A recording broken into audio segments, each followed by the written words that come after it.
Hey guys, so today I am using the Pallure Jet Black Color Pigmented Mask. I'm so freaking excited. So I did a quick root retouch on my client's grays, and then I let that process for like 20 minutes, brought her over to the sink, and then the last 10 minutes I wet her ends and added the mask because it only has to process for 10 minutes.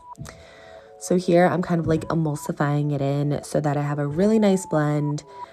And I'm combing through with a wet brush. I will show you that in a second. There it is. Literally the best creation ever.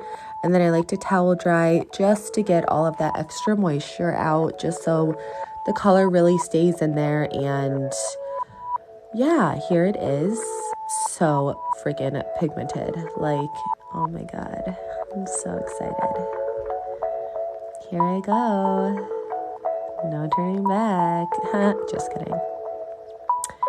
So I just worked it in pretty good. And I let her process for like 10-15 minutes. And then I brought her back over to my chair after I rinsed her and blew her out. And this is her super sleek and shiny result.